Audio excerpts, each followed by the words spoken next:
আসসালামু আলাইকুম সবাইকে। আশা করি তোমরা সবাই অনেক অনেক ভালো আছো। আমরা আজকে তর্ক সাপেক্ষে এইচএসসি সিলেবাসের সবচেয়ে কঠিন যে টপিকটা সেটা নিয়ে আলোচনা করতে এসেছি। আজকে আমাদের পড়ার বিষয় হচ্ছে বিভীষণের প্রতি মেঘনাদ। তবে তোমাদেরকে অভয় দিয়ে বলতে পারি বিভীষণের প্রতি মেঘনাদ সম্পর্কে তোমাদেরকে যে সিনিয়ররা যত ভয় দেখাক না কেন, আজকের ক্লাসটা যদি তোমরা মনোযোগ দিয়ে করো এবং বাসায় যদি অ্যাটলিস্ট আর ১ বা ২ বার রিডিং পড়ো, তোমাদের যেই সকল সিনিয়ররা তোমাদেরকে ভয় দেখিয়ে বলেছে যে বিভীষণের প্রতি মেঘনাদ ভীষণ কঠিন একটা টপিক, আমি গ্যারান্টি দিচ্ছি তুমি তোমার সেই সব সিনিয়রদেরকে বিভীষণের প্রতি মেঘনাদ কবিতাটা পড়াতে পারবা এবং এমন ভাবে পড়াতে পারবা যাতে তারা তাদের কলেজের পরীক্ষা হোক কিংবা এইচএসসি পরীক্ষা হোক, যেমন প্রশ্নই হোক না কেন তারা উত্তর করতে পারে। সো সবাইকে ওয়েলকাম করছি আমাদের আজকের এই লাইভ ক্লাসটাতে। আমার পরিচয়টা দিয়ে নেই, আমার নাম ফারহান সাকিব এবং আমি 10 মিনিট স্কুলে বাংলা পড়াই। আমরা আজকে মাইকেল মধুসূদন দত্তের লেখা বিভীষণের প্রতি মেঘনাদ এই কবিতাটা পড়বো। এই কবিতাটা যখন অন্য যে কোনো জায়গায় তোমরা পড়তে যাবে, একটা জায়গা তোমরা মিস করবা, সেটা হচ্ছে এই কবিতাটার প্রেক্ষাপট মানটা কি, মানে এই কবিতাটার কনটেক্সট কি, কোন ঘটনার পরিপ্রেক্ষিতে এমন একটা কবিতা লেখা হলো এবং এই কবিতাটা কেন স্পেশাল, এই কবিতাটা কেন আসলে পাঠ্যপুস্তকের অন্তর্ভুক্ত করা হয়েছে। সবগুলো বিষয়ের উত্তর আজকের এই ক্লাসটাতে তোমরা পাবা এবং আজকের ক্লাসটা আমি তোমাদেরকে আশ্বাস দিয়ে বলতে চাই যে আজকের ক্লাসটা তোমরা পছন্দ করবা এবং এইচএসসি 27 স্টার স্টুডেন্ট 10 MS এই যে গ্রুপটা রয়েছে, আমি আজকের ক্লাসের পরে তোমাদের ক্লাস রিভিউ দিয়ে একদম পরিপূর্ণ দেখতে চাই আমাদের এই টইটম্বুর গ্রুপটা। ওকে, সো ক্লাসের শুরুতে কয়েকজনের কমেন্ট আমরা যদি একটু দেখি। জাকি আক্তার রিয়া, ওয়ালাইকুম আসসালাম। যারা যারা সালাম দিচ্ছ জাকি আক্তার রিয়ার মতো তাদের সবাইকে একবারে বলে দিচ্ছি ওয়ালাইকুম আসসালাম। আর যারা যারা আমাকে বলছো ভাইয়া কেমন আছেন, আলহামদুলিল্লাহ অনেক অনেক ভালো আছি। ওকে, ইয়েস,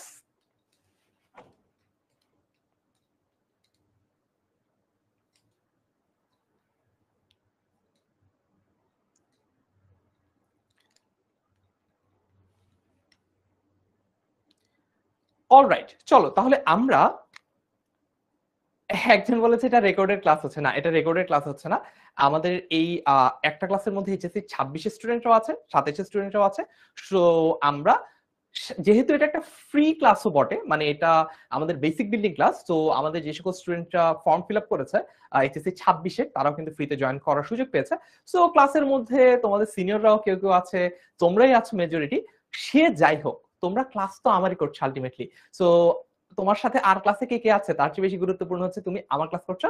চলো আর সময় নষ্ট না করে আমরা এই কবিতাটার কনটেক্সট বা প্রেক্ষাপটটা জানা শুরু করি। আমরা একদম শব্দার্থ বা অন্যান্য পাঠ পরিচিতি, কবি পরিচিতি সবকিছু স্লাইডে আছে, কিন্তু সেসব পড়তে গিয়ে আমরা সময় নষ্ট করছি না, কারণ সেই সব জিনিসই তোমার বইতে আছে। আমি আজকের এই ক্লাসটা শুরু করব যে জিনিসগুলো তোমার বইতে নাই সেখান থেকে। Let's get started. আমরা শুরু করব এই কবিতাটার প্রেক্ষাপট দিয়ে। তো একটা ভারতবর্ষের একটা জায়গাটার নাম হচ্ছে অযোধ্যা। অযোধ্যার রাজা ছিলেন দশরথ। অযোধ্যার রাজার নাম কি? অযোধ্যার রাজা ছিলেন দশরথ। তো দশরথের কয়েকজন সন্তান, তার মধ্যে অন্যতম হচ্ছে রাম এবং লক্ষণ। বাই দ্য ওয়ে, রাম আর লক্ষণের মধ্যে অনেক মিল থাকলেও বা রামকে সবসময় লক্ষণ আনুগত্য প্রকাশ করে চললেও রাম এবং লক্ষণ কিন্তু একে অপরের সৎ ভাই। তারা কিন্তু একেবারে আপন ভাই না, সৎ ভাই। এটা আমরা একটু মনে রাখবো, আমাদের এইচএসসি বলো কিংবা অ্যাডমিশন বলো কাজে আসতে পারে। তো এখন এই রামকে তার যে স্ত্রী সীতা তাকে সহ বনবাসে পাঠানো হয়েছে একটা অন্য ঘটনার পরিপ্রেক্ষিতে। ওই ঘটনাটা আমরা মানে এই কবিতার সাথে খুব একটা রিলেটেড না দেখে এই ঘটনা আপাতত এক্সপ্লেন করলাম না। বাট আমাদের যখন মেইন ক্লাস হবে, অর্থাৎ এইচএসসি 27 অনলাইন ব্যাচের যখন মেইন ক্লাসগুলো হবে পেইড ব্যাচে, আবারও এই ক্লাসগুলো আমরা নিব, তখন আমি ওই প্রেক্ষাপট সহ তোমাদেরকে জানানোর চেষ্টা করবো। আজকে আপাতত তোমরা এটা জানো, ঠিক আছে? আজকে আপাতত তোমরা এইটা জানো যে রাম এবং রামের স্ত্রীর নাম হচ্ছে সীতা। তাদেরকে পাঠানো হয়েছে বনবাসে, তার মানে তারা বনে গিয়ে থাকবে বেশ কিছু বছর, তাদেরকে বনবাসে থাকতে হবে। তো রামকে যেহেতু পাঠানো হচ্ছে, তো সৎ ভাই হলো বড় ভাই হিসেবে লক্ষণ যেহেতু রামকে অনেক ভক্তি শ্রদ্ধা করে, তো লক্ষণ বলল যে আমিও যাব। তো এই রাম, সীতা এবং লক্ষণ তিনজন মিলে গেল বনবাসে। তারপর এই বনে তারা ভালোই ছিল, সুখে ছিল, আনন্দে ছিল, সবকিছু ঠিকঠাক ছিল। এইখানে হয়েছে কি, লঙ্কার রাজা, তার নাম কি? তার নাম হচ্ছে রাবণ। মনে রাখো, দরকার হলে খাতা একটু নোট করো। লঙ্কার রাজা তার নাম হচ্ছে রাবণ। রাবণের একজন বোন ছিল রাবণের বোনের নাম হচ্ছে শূর্পণখা। কি নাম ছিল? রাবণের বোনের নাম হচ্ছে শূর্পণখা। এই যে দেখো, লঙ্কার রাজা রাবণ, রাবণের বোনের নাম হচ্ছে শূর্পণখা, বা তার আরেকটা নাম হচ্ছে সেটা হচ্ছে মীনাক্ষী। এই যে শূর্পণখা, শূর্পণখা যখন আসলো সে কিন্তু লক্ষণের প্রেমে পড়ে গেল, লক্ষণকে তার ভালো লেগে গেল। সো লক্ষণকে সে লাজ লজ্জার মাথা খেয়ে লক্ষণকে শূর্পণখা প্রপোজ করলো। হ্যাঁ, তারপরে লক্ষণ বলল কি, না আমি হলাম মানুষ আর তোমরা হলে রাক্ষসের জাত, তাই এই সম্পর্ক হতে পারে না। শুধু অতটুকুই যদি লক্ষণ বলতো, মানে সসম্মানে যদি রিজেক্ট করে দিত, তাহলে তো আসলে সমস্যা হতো না। সে করলো কি, লক্ষণ এই শূর্পণখার নাকটাও কেটে দিল। এই যে নাক কাটা নিয়ে কিন্তু মূলত ঝামেলার সূত্রপাত। এতক্ষণ পর্যন্ত যা যা ইনফরমেশন তোমাদেরকে দিয়েছি, এগুলো কি নোট করেছো বা এগুলো কি মনে আছে? অযোধ্যার রাজা ছিলেন দশরথ। দশরথের দুইজন পুত্র ছিল, একজন ছিল, মানে আরো পুত্র ছিল, রাম আর লক্ষণ উল্লেখযোগ্য। রাম আর লক্ষণ। রামের স্ত্রীর নাম হচ্ছে সীতা। তো রাম, সীতা এবং লক্ষণকে একটা ঘটনার পরিপ্রেক্ষিতে বনবাসে গিয়ে থাকতে হচ্ছে, বনে গিয়ে থাকতে হচ্ছে, তাদের রাজত্ব ছেড়ে, অযোধ্যা ছেড়ে তাদেরকে বনে গিয়ে থাকতে হচ্ছে। তো সেইখানে একদিন লঙ্কার রাজা রাবণের বোন আসলো ঘুরতে। ঘুরতে এসে তার ভালো লেগে গেল কাকে? ভালো লেগে গেল লক্ষণকে। সে লক্ষণের প্রেমে পড়ে লক্ষণকে যখন প্রপোজ করলো, সে কি করলো? সে তার নাকটা খচ করে কেটে দিল। এই কাজটা কি ঠিক করেছে বলো? এই কাজটা কি ঠিক হয়েছে? রিজেক্ট করতো তাতে সমস্যা কি ছিল, কিন্তু সে সাথে করলো কি, নাকটাও দিল কেটে। এইখান থেকে ঝামেলা। এইবার শূর্পণখা লঙ্কায় ফিরে গেল। ফিরে গিয়ে সে, তার ভাই যেহেতু লঙ্কার রাজা, সে করলো কি, রাবণের কাছে, শূর্পণখা তার ভাই রাবণের কাছে নালিশ করলো যে লক্ষণ আমার নাক কেটে দিয়েছে। এখন রাবণ তো রেগে মেগে অস্থির। রাবণ ঠিক করলো যেভাবেই হোক এটার প্রতিশোধ নিতেই হবে।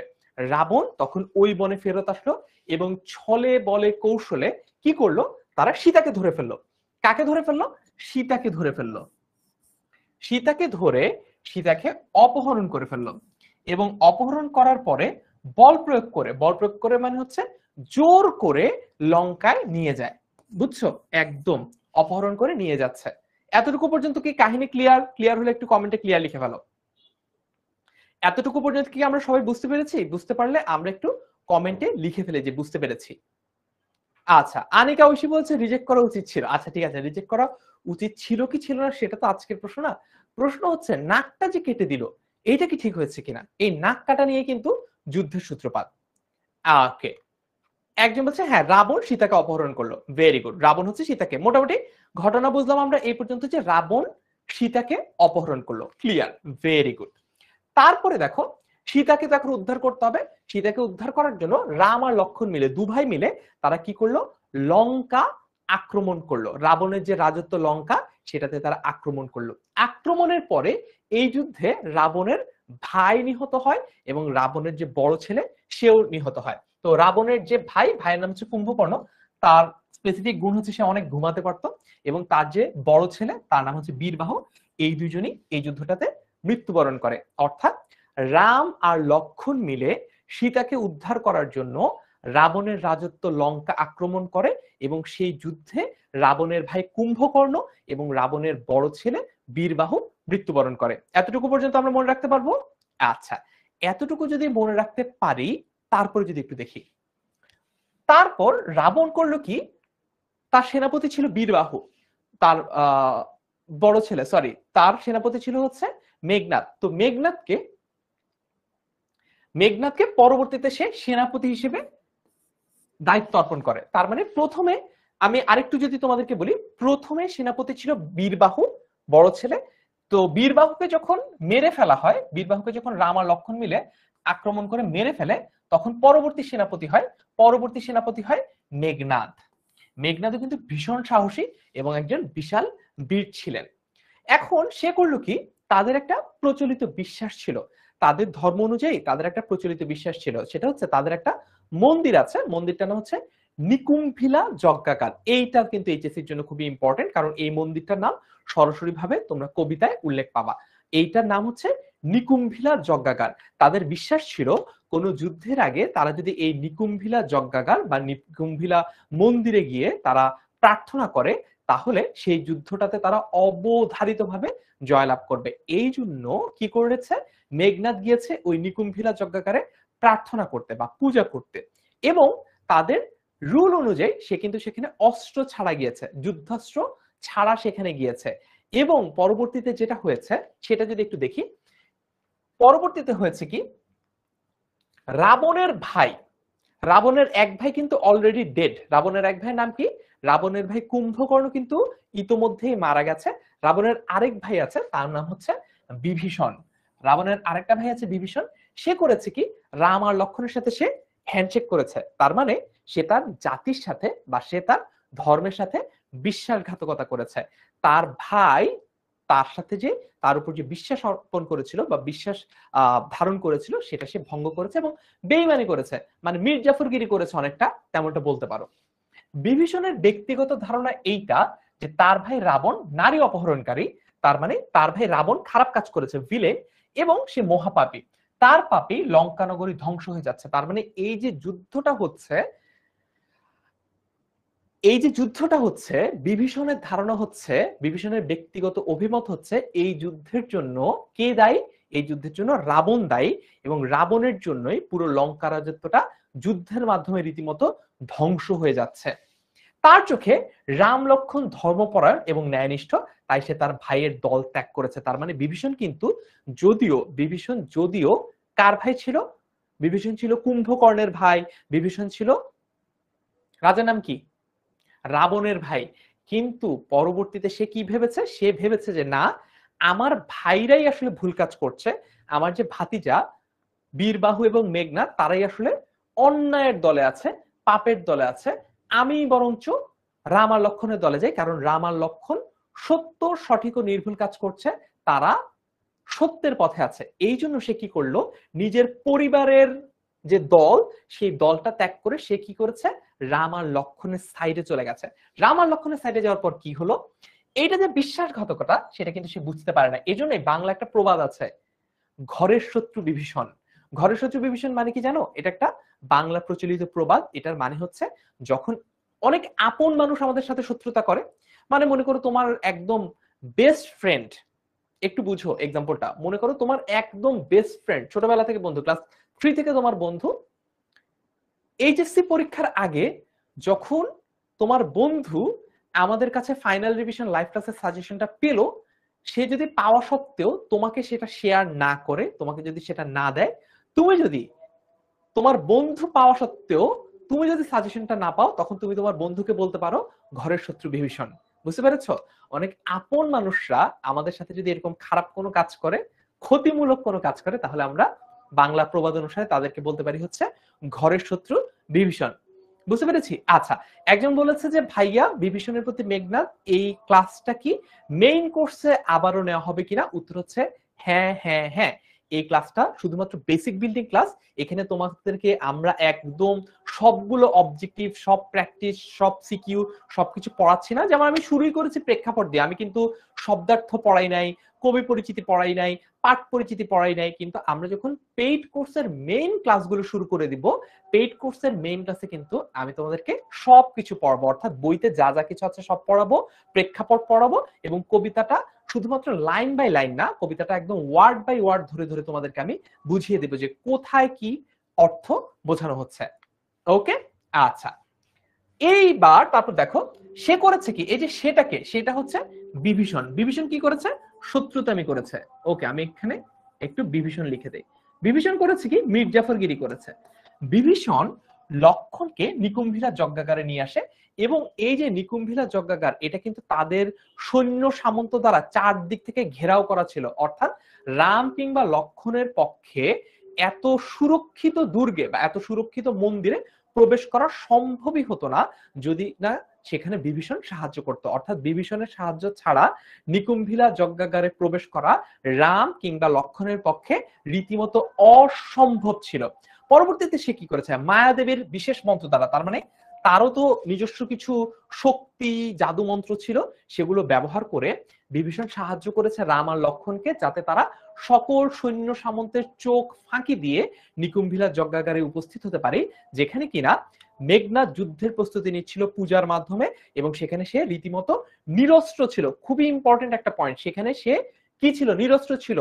মেঘনাদের কাছে, মেঘনাদ যখন নিকুম্ভিলা যজ্ঞাগারে মেঘনাদ কি করছে, যখন প্রার্থনা করছে বা পূজা করছে, তখন তার হাতে কোনো অস্ত্র, যুদ্ধাস্ত্র, তলোয়ার, তীর, ধনুক কিচ্ছু নাই। সে জাস্ট সেখানে পূজা করতে গেছে, কারণ তার কোনো ধারণাই ছিল না যে এইরকম একটা জায়গাতে রাম লক্ষণ চলে আসতে পারে, বা এরকম একটা সুরক্ষিত জায়গাতে তাকে যুদ্ধ করতে হতে পারে, বা তাকে যুদ্ধাস্ত্র ধারণ করতে হয়।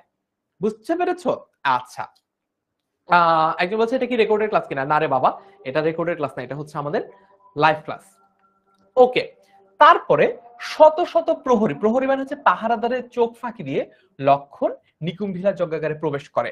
তখন নিরস্ত্র, এইটা খুব ইম্পর্টেন্ট, আবারও বলছি, তখন কিন্তু নিরস্ত্র, তার মানে তার কাছে কোনো অস্ত্র নাই। বিস্মিত মানে অবাক হয়ে গেছে, আরে এরা কারা, কোত্থেকে এলো এরা, এমন অবস্থা হয়ে গেছে কার? মেঘনাদের। সে বলেছে মেঘনাদ ও বিভীষণের মধ্যে যে কাল্পনিক কথোপকথন, তার মানে তখন চাচা ভাতিজার একটা কনভারসেশন হয়। এই যে বিভীষণের প্রতি মেঘনাদ, বিভীষণ হচ্ছে চাচা, বিভীষণ কি আমাদের, এই যে বিভীষণ, বিভীষণ হচ্ছে চাচা, আর মেঘনাদ, মেঘনাদ কি? মেঘনাদ হচ্ছে ভাতিজা। মেঘনাদ কি? মেঘনাদ হচ্ছে ভাতিজা, লিখে দিলাম।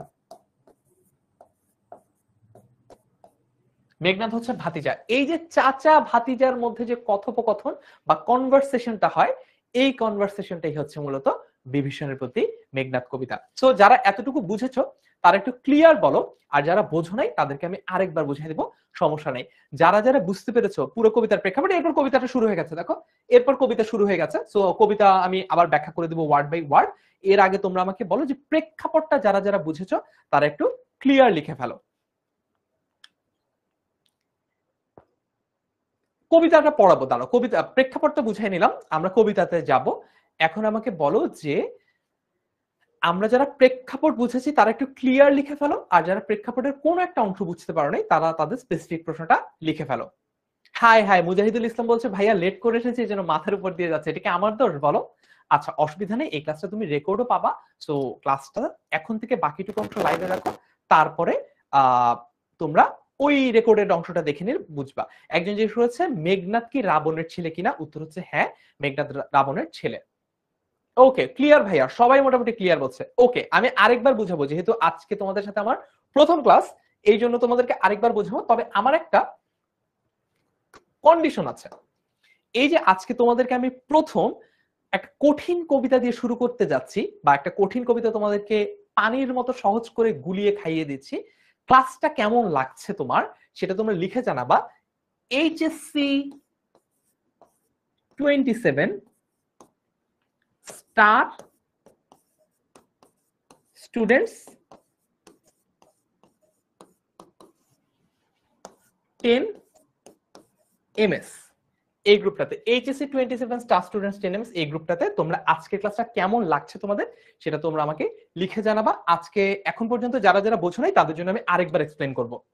ওকে, আচ্ছা, ওকে, আরেকবার এক্সপ্লেন করছি তোমাদের জন্য। এইবার মনোযোগ না দিলে কিন্তু আর হবে না। এবার মনোযোগ না দিলে, যদি তুমি না বুঝো, কোনো পার্ট মিস করো, তাহলে কিন্তু আর বুঝাবো না। রেডি? রাজি আছো?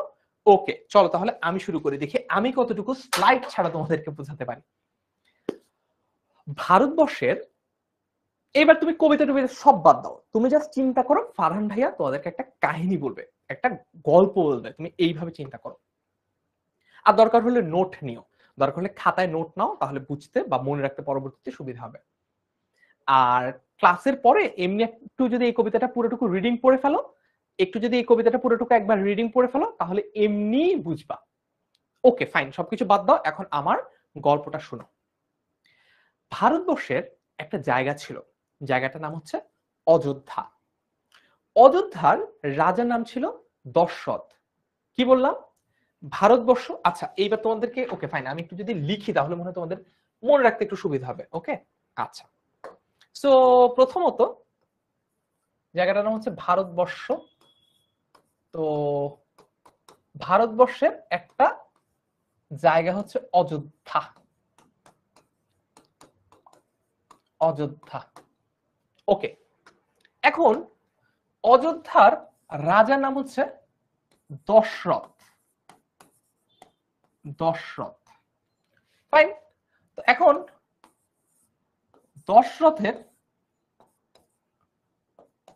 দশরথের দুই ছেলে, রাম আর লক্ষণ। রাম আর লক্ষণ। আর রামের স্ত্রীর নাম হচ্ছে, রামের বউয়ের নাম হচ্ছে সীতা। রামের বউয়ের নাম হচ্ছে সীতা। এই পর্যন্ত বুঝছো? ভারতবর্ষের একটা জায়গা হচ্ছে অযোধ্যা, অযোধ্যার রাজা ছিল দশরথ, দশরথের দুই সন্তান রাম আর লক্ষণ, যদিও রাম আর লক্ষণ কিন্তু একে অপরের সৎ ভাই। এ পর্যন্ত বুঝছি। আচ্ছা, ওইদিকে আরেকটা রাজত্ব আছে, অন্য জায়গায় আরেকটা রাজত্ব আছে, রাজত্বটার নাম হচ্ছে লঙ্কা। লঙ্কা। তো লঙ্কার রাজা হচ্ছে রাবণ। তো রাবণের আরো ভাই আছে, তবে এখানে দুই ভাইয়ের কথা উল্লেখ করা আছে। রাবণের এক ভাইয়ের নাম হচ্ছে কুম্ভকর্ণ, যে আসলে কবিতাটা শুরু হওয়ার আগেই ডেড। কুম্ভকর্ণ। আরেক ভাইয়ের নাম হচ্ছে বিভীষণ। ওকে, বিভীষণ। এখন তো রাবণের সন্তান হচ্ছে বীরবাহু আর মেঘনাদ। আচ্ছা, এখানে ওদের তো আরেকটা বোনও আছে, বিভীষণের আরেকটা বোন আছে, এই যে এখানে দেই, শূর্পণখা। এই মোটামুটি যদি তুমি মনে রাখতে পারো, বা দরকার তুমি একটা স্ক্রিনশটও নিয়ে নাও, একটু দরকার হলে স্ক্রিনশটও নিয়ে নাও। দেখো, এইবার দেখো, স্ক্রিনশট নিয়েছো? আসো এইবার দেখি, এইবার আসো আমরা কার সাথে কার পিটাপিটি সেটা একটু দেখে নেই। এবার আমরা দেখে দিই কে কার নাক কেটে দিয়েছে, কে কার কান টেনেছে, তাই নিয়ে কি কি ঝামেলা হচ্ছে। চলো এবার একটু বোঝার চেষ্টা করি। তো আমাদের প্রেক্ষাপটটা শুরু হয়েছিল, আমাদের গল্পটা শুরু হয়েছিল ভারতবর্ষের অযোধ্যা দিয়ে, যে অযোধ্যার রাজার নাম ছিল দশরথ। তো দশরথের একাধিক স্ত্রী ছিল। এক স্ত্রীর সন্তান হচ্ছে রাম, আরেক স্ত্রীর সন্তান হচ্ছে লক্ষণ, আর রামের স্ত্রী ছিল হচ্ছে সীতা। একবার একটা ঘটনার পরিপ্রেক্ষিতে রাম আর লক্ষণ এবং সীতা তারা চলে গেল কোথায়? তারা চলে গেল বনবাসে। বনবাস মানে বনে গিয়ে বসবাস করছে, তারা বনে থাকবে 10 বছরের মতো সময় তারা বনে থাকবে। সেখানে সমস্যা না, এই পর্যন্ত সব ঠিকই ছিল, নো ডিফিকাল্টি। এখন আরেকটা রাজত্ব, আরেকটা গল্পের আরেকটা পার্ট, মনে করো এটা একটা চ্যাপ্টার, এটা গল্পের একটা চ্যাপ্টার, ওইটা গল্পের আরেকটা চ্যাপ্টার। তো আরেকটা রাজত্ব, এই যে লঙ্কা কিন্তু মূলত রাক্ষসদের রাজত্ব। এই যে রাবণ টাবণ ওরা কিন্তু রাক্ষস খক্কস। তো লঙ্কার রাজার নাম হচ্ছে রাবণ। রাবণের একটা ভাই হচ্ছে কুম্ভকর্ণ, আরেকটা ভাই হচ্ছে বিভীষণ, এবং আরেকটা বোন হচ্ছে শূর্পণখা। শূর্পণখা লঙ্কা থেকে ঘুরতে গেল কোথায়? এই বনটাতে ঘুরতে গেল। ঘুরতে গিয়ে শূর্পণখার ভালো লেগে গেল লক্ষণকে। শূর্পণখা প্রপোজ করলো লক্ষণকে। লক্ষণ করলো কি? এই প্রপোজালে রাজি তো হলোই না, বরং দিল শূর্পণখার নাকটা কেটে। কি সর্বনাশ! তো শূর্পণখার নাক গেল কেটে। শূর্পণখা এখান থেকে আবার ফেরত আসলো লঙ্কায়। শূর্পণখায় লঙ্কা ফেরত এসে সে কি বললো? সে রাবণের কাছে বিচার দিল যে ভাইয়া আমার নাক কেটে দিয়েছে লক্ষণ। তখন রাবণ বলল, কি এত বড় সাহস, আমার বোনের নাক কেটে দিয়েছে? তখন রাবণ ঠিক করলো সেটার প্রতিশোধ নেবে। রাবণ ঠিক করলো সেটার প্রতিশোধ নেবে। রাবণ গেল আবার এখানে গিয়ে সে সীতাকে অপহরণ করে ফেললো। সীতাকে অপহরণ করে আবার এই লঙ্কায় চলে আসলো। সীতাকে অপহরণ করে আবার কোথায় চলে আসলো? লঙ্কায় চলে আসলো। তো রাম আর লক্ষণ বললো, হায় সীতাকে ধরে নিয়ে গেছে, এক্ষুনি উদ্ধার করতে হবে। তখন কি ঘটনা ঘটলো? তখন রাম এবং লক্ষণ দুইজন মিলে তারা রওনা দিল এই লঙ্কায়, তারা যুদ্ধ করবে। লঙ্কায় এসে তো লঙ্কা কাণ্ড বেঁধে গেল। রাম আর লক্ষণ মিলে মারামারি শুরু করে দিল লঙ্কার সাথে। এই মারামারিতে ডেড হলো, এই মারামারিতে মারা গেল কুম্ভকর্ণ, এই মারামারিতে মারা গেল হচ্ছে কে? এই যে বীরবাহু, তার মানে রাবণের যে আরেকটা ছেলে ছিল মারা গেল। ঠিক আছে, কুম্ভকর্ণ আর বীরবাহু অলরেডি ডেড। শূর্পণখার কথা আর বলা হয় নাই, শূর্পণখা এখানে নাক কাটা অবস্থায় আছে, নাকে ব্যান্ডেজ করে ওই অবস্থায় আছে। আচ্ছা, তাহলে এখন এই পর্যন্ত জীবিত আছে কে কে দেখি তো, এই পর্যন্ত এখনো ক্যারেক্টারে আছে কে কে দেখি তো। রাম আছে, যুদ্ধ করছে, লক্ষণ আছে, যুদ্ধ করছে, আর সীতাও আছে বন্দি অবস্থায়, সীতাও আছে বন্দি অবস্থায়। অর্থাৎ রাম, আমি ওইখানে একটু লিখি আলাদা করে তাহলে তোমাদের বুঝতে সুবিধা হবে। সো এখনো পর্যন্ত কে কে জিন্দা আছে? রাম, লক্ষণ এবং সীতা বন্দি অবস্থায় আছে, কিন্তু সীতা জীবিত আছে। ওকে, রাম, সীতা, লক্ষণ ওরা জীবিত আছে। আর এদিকে জীবিত আছে হচ্ছে রাবণ, এদিকে জীবিত হচ্ছে রাবণ আর মেঘনাদ, মানে রাবণের ছেলে মেঘনাদ। এখন ঘটনাটা কোথায়? ঘটনাটা হচ্ছে এই যে বিভীষণ, বিভীষণ কাদের আত্মীয়? বিভীষণ হচ্ছে, দেখো, বিভীষণ হচ্ছে রাবণের ভাই, বিভীষণ হচ্ছে মেঘনাদের চাচা। তার মানে বিভীষণের কাদের পক্ষে থাকার কথা ছিল? বিভীষণের হচ্ছে রাবণ এবং মেঘনাদের পক্ষে থাকার কথা ছিল, কিন্তু বিভীষণ সে বেইমানি করে কি করলো? বিভীষণ বেইমানি করে সে রাম আর লক্ষণের সাইডে চলে গেল, বুঝছো? এবং এই বেইমানিটা করার কারণেই রাম আর লক্ষণ ওই যুদ্ধটাতে জিতে গেল এবং মেঘনাদ এবং রাবণ ওই যুদ্ধটাতে হেরে গেল, মেঘনাদ ওখানেই ডেড হয়ে গেল। বুঝতে পেরেছো? এখন বলো, এখন যদি না বুঝো তাহলে আর কোনো উপায় আমার আপাতত জানা নাই। এখনো যদি তুমি না বুঝো তাহলে তোমাকে বাসায় একটু রিডিং পড়তে হবে। ক্লিয়ার? বুঝছো? না, ইমতিয়াজ নাক কাটা অবস্থায় তো মারা যায় না, কারণ নাক কাটার ফলে যদি শূর্পণখা মারাই যেত তাহলে তো শূর্পণখা লঙ্কায় ফেরত এসে রাবণকে বিচার দিতে পারতো না যে ভাই আমার নাক কেটে দিয়েছে লক্ষণ, তাই না? ওকে, কাহানি মে টুইস্ট একজন বলেছে, একদম ক্লিয়ার। ওকে, ঠিক আছে। আমার মনে হয় এত লেখালেখি কাটাকাটির পরে তোমরা স্ক্রিনশট নিলেও কিছু বুঝবে না, কিন্তু তারপরেও যদি মানসিক শান্তির জন্য স্ক্রিনশট নিতে চাও তাহলে আমি সরে দাঁড়াচ্ছি, তুমি স্ক্রিনশট নিতে পারো। সব বুঝেছি জি ভাইয়া, 100% ভাইয়া। বলছি ভাইয়া ক্লিয়ার, ক্লিয়ার ভাইয়া। ওকে, ভেরি গুড। রাবণের কি হলো? রাবণও পরবর্তীতে মৃত্যুবরণ করে। না, রাবণ বাঁচে নাই বাবা, রাবণও মারা গেছে। রাবণের ওই যে দেখো না অনেকগুলো মাথা থাকে, রাবণকে মারা হয়। ক্লিয়ার ভাইয়া, ওকে। এই কবিতাটা না, বাই দ্য ওয়ে, এই কবিতাটাতে ওই শেষ পর্যন্ত আসলে রাবণের কি হয় এই কবিতাটায় বলা হয়নি, মানে বিভীষণের প্রতি মেঘনাদ কবিতাটা আলাদা করে বলা হয় নাই যে রাবণের কি হয়। সো আমরা ওই পর্যন্ত ঘটনায় আর যাচ্ছি না, কারণ ওখানে তোমার এইচএসসি থেকে প্রশ্ন আসবে না বা অ্যাডমিশনে ওই রকম প্রশ্ন আসবে না যে আসলে শেষমেশ রাবণের কি হলো। মেঘনাদ মারা যায়, এখানেই কবিতাটা শেষ। ঠিক আছে, ডান, ফ্যান্টাস্টিক। চলো সামনে আগাই তাহলে, সামনে আগাই। প্রথম লাইন, কবিতায় চলে আসছি কিন্তু এখন। প্রথম লাইন, প্রেক্ষাপট ক্লিয়ার। এখন আমরা কবিতায় আসলাম। এতক্ষণে অরিন্দম কহিলা বিষাদে, এতক্ষণে অরিন্দম কহিলা বিষাদে। অরিন্দম মানে কি?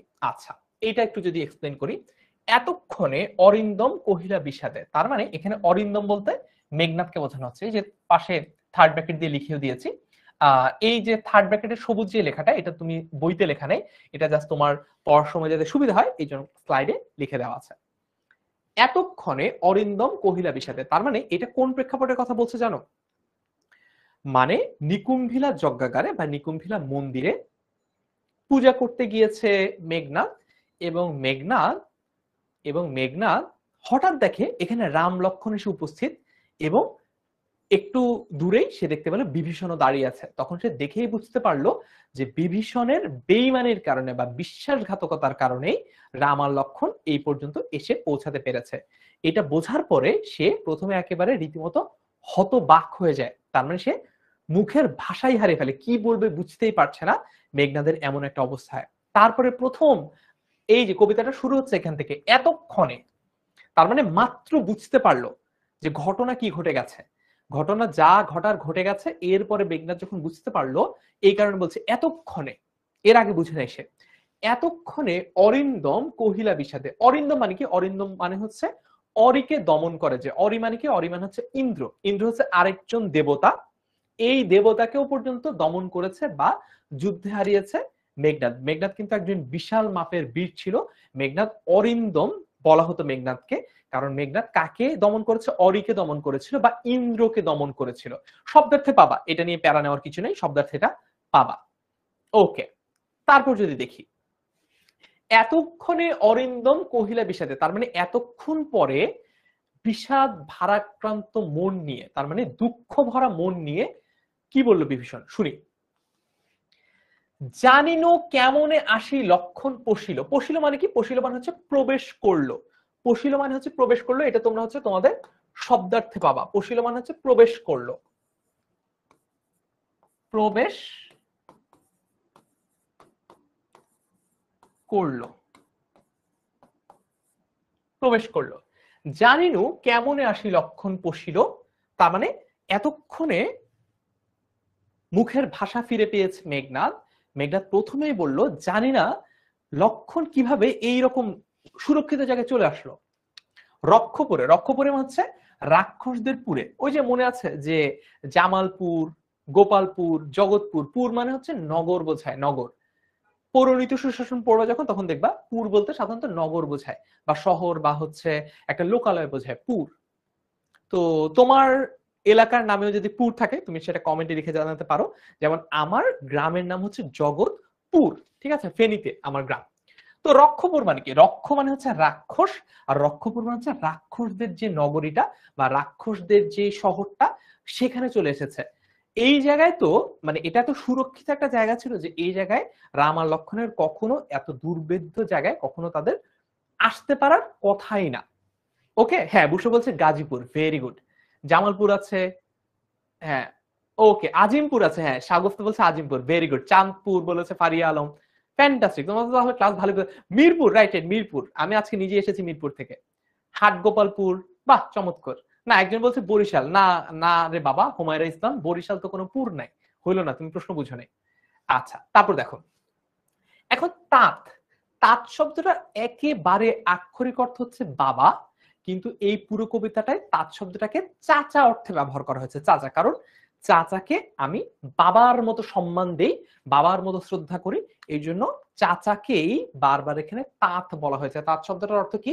তাঁত শব্দটার অর্থ হচ্ছে চাচা, চাচা আপন প্রাণ বাঁচা। আচ্ছা, হায় তাত উচিত কি তব, তার মানে হায় বিভীষণ। কে বলছে এই যে কথা, এই যে এতক্ষণে কে কথাগুলো বলছে, এই যে কথাগুলো বলছে, এই কথাগুলো কে বলছে? এই কথাগুলো কিন্তু মেঘনাদ বলছে, রাইট? এই কথাগুলো কে বলছে? মেঘনাদ বলছে। তো মেঘনাদ চাচার সাথে কথা বলে, বলে উচিত কি তব, তার মানে এটা কি তবে উচিত হয়েছে? এ কাজ নিকষা সতী তোমার জননী, সহোদর রক্ষশ্রেষ্ঠ, সুলিশ শম্ভুনি, কুম্ভকর্ণ, ভাতৃপ্রতি বাসবিজয়। আমি সবগুলোর অর্থ বুঝিয়ে দেবো, ভয় পাওয়ার কোনো কারণ নেই। এতটুকু পর্যন্ত একটু দেখো, এতটুকু পর্যন্ত একটু দেখো, একবার একটু রিডিং পড়ো, তারপর তোমাদেরকে আমি এক্সপ্লেন করে দিচ্ছি কোনটা দিয়ে আসলে কি বোঝাচ্ছে। ওকে, আমার দাদুর বাড়ি মাছিমপুরে, ফেনীতে। Nice to meet you Maisha. এই লাস্টের 4টা লাইন একটু রিডিং পড়ো, তারপর তোমাদেরকে বুঝিয়ে দিচ্ছি। হায় তাত উচিত কি তব এ কাজ, নিকষা সতী তোমার জননী, সহোদর রক্ষশ্রেষ্ঠ, সুলিশ শম্ভুনি কুম্ভকর্ণ, ভাতৃপুত্র বাসব বিজয়ী, নিজ গৃহপথ তাত দেখাও তস্করে। হ্যাঁ, বুশরাত জাহান, ক্লাসের এই প্রথম অংশটুকু রেকর্ড পাবা, সমস্যা হবে না।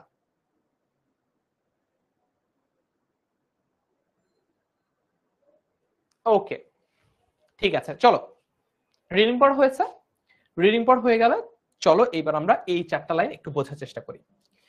বিভীষণকে, বিভীষণের সাথে মেঘনাদ কথা বলছে, বিভীষণকে মেঘনাদ বোঝানোর চেষ্টা করছে তোমার যে বংশ গৌরব।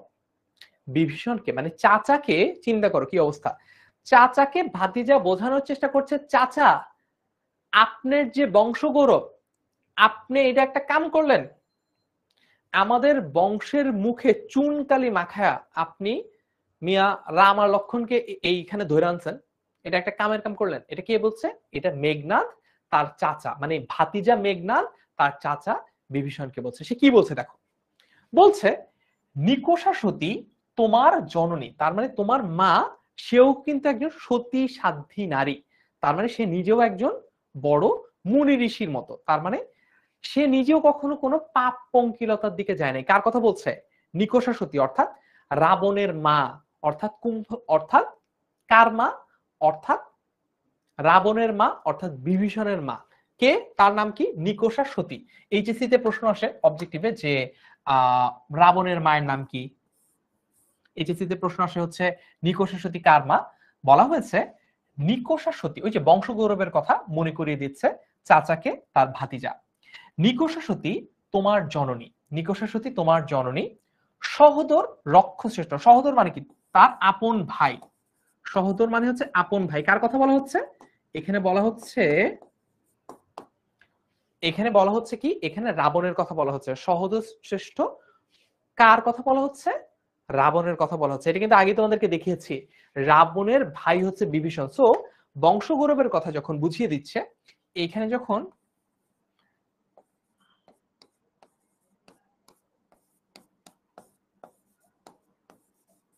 বংশগৌরবের কথা যখন বোঝানো হচ্ছে, ঠিক আছে, বংশগৌরবের কথা যখন বোঝানো হচ্ছে তখন কি বলেছে? তোমার সহোদর হচ্ছে রক্ষশ্রেষ্ঠ, তার মানে তোমার সহোদর, তোমার আপন ভাই রাবণের কথা বলছে। মেঘনাদকে, মেঘনাদ, মেঘনাদ যখন বিভীষণের সাথে কথা বলছে, বলছে চাচা আপনি এটা কোনো কাম করলেন, আপনার মা হচ্ছে নিকষা সতী, আপনার ভাই, আপন ভাই হচ্ছে রাবণ, যে কিনা রক্ষশ্রেষ্ঠ, তার মানে শ্রেষ্ঠ রাক্ষস, রাক্ষস কুলের শ্রেষ্ঠ রাক্ষস আপনার ভাই, আপনি এটা কোনো কাম করলেন, হায় হায় হায় সর্বনাশ। শুলিশ শম্ভুনিপ কুম্ভকর্ণ, এবং শুলিশ শম্ভুনিপ বলতে কি বোঝানো হয়? শুলিশ শম্ভুনিপ বলতে বোঝানো হচ্ছে রাবণের যে আরেকটা ভাই, তার মানে রাবণের যে আরেকটা ভাই অর্থাৎ বিভীষণের যে আরেকটা ভাই, সেই ভাই কুম্ভ, তার মানে এখানে বোঝানোর চেষ্টা করা হচ্ছে যে আপনি নিকষা সতীর ছেলে হয়ে এই কাজ করতে পারলেন, আপনি রাবণের ভাই হয়ে এই কাজ করতে পারলেন, আপনি কুম্ভকর্ণের ভাই হয়ে এই কাজ করতে পারলেন, ছি ছি ছি ছি ছি, মান ইজ্জত আর কিছু রইল না। এটা কে বলছে? এটা বলার চেষ্টা করছে মেঘনাদ তার চাচা বিভীষণকে। এবং ভাতৃপুত্র বাসব বিজয়ী, তার মানে সে নিজেও কিন্তু বিশাল বীর। মেঘনাদ নিজের কথা বলছে যে শুধু তাই না, আমিও তো, মানে মেঘনাদ নিজের কথাই বলছে, আমিও তো বিশাল দিগ্বিজয়ী। সবকিছু বাদ দিয়ে আপনি কিনা রাম আর লক্ষণের পক্ষে চলে গেলেন, হায় হায় হায় সর্বনাশ। নিজ গৃহপথ, নিজ গৃহপথ মানে কি? নিজের ঘরের পথ, নিজ গৃহপথ, তাত মানে চাচা, দেখাও তস্করে। তস্কর শব্দটার অর্থ কি? তস্কর শব্দটার অর্থ হচ্ছে ছোট লোক বা বাটপার, এমন বোঝায়। তার মানে রাম আর লক্ষণের মতো এরকম তুচ্ছ ছোট লোককে আপনি নিকষা সতীর ছেলে হয়ে, রাবণের ভাই হয়ে, কুম্ভকর্ণের ভাই হয়ে, মেঘনাদের চাচা হয়ে আপনি রাম আর লক্ষণের মতো ছোট লোকদেরকে আমাদের নিজেদের বাড়ির রাস্তা দেখিয়ে আনতে পারলেন। ছি ছি ছি ছি ছি। ক্লিয়ার? এতটুকু ক্লিয়ার হলে একটু ক্লিয়ার লিখে ফেলো। এতটুকু যদি ক্লিয়ার হয়, ক্লিয়ার লিখে ফেলো। একজন বলছে বীরবাহুর কথা বলে নাই কেন? আমি আন্তরিকভাবে দুঃখিত মাইকেল মধুসূদনের পক্ষ থেকে অন বিহাফ অফ হিম, যে সে এই জায়গাটায় বীরবাহুর কথা লেখে নেই। যেই কয়েকটা ইনফরমেশন দিচ্ছে ওইটাই মনে রাখতে পারো কিনা তা নিয়ে সন্দেহ, আবার বলো বীরবাহুর কথা এখানে কেন বলেনি। হায় রে সর্বনাশ, যেটা দিচ্ছে ওইটা পড়ো আগে, এইটা মনে রাখতে পারো কিনা দেখো, তারপর বীরবাহুর কাহিনী আসতেছে সামনে। ক্লিয়ার? ওকে, ভেরি গুড। তাসিন কাজী বলছে ভাইয়া বিআই পেইড গ্রুপে বাংলা ইংলিশ আইসিটির আলাদা করে কোনো পেইড গ্রুপ নাই। বাংলার একটা পেইড গ্রুপ আছে, ইংলিশের একটা পেইড গ্রুপ আছে, আর আইসিটির একটা পেইড গ্রুপ আছে, বুঝছো? অ্যাপ থেকেই জয়েন করতে পারো। সো আমরা এই কয়টা লাইন পড়ে ফেলাম, 1 2 3 4 5 6 7। এতক্ষণে অরিন্দম কহিলা বিষাদে, জানিনু কেমনে আসি লক্ষণ পশিল রক্ষপুরে, হায় তাত উচিত কি তব এই কাজ, নিকষা সতী তোমার জননী, সহোদর রক্ষশ্রেষ্ঠ শুলিশ শম্ভুনিব কুম্ভকর্ণ, ভাতৃপুত্র বাসব বিজয়, নিজ গৃহপথ তাত দেখাও তস্করে।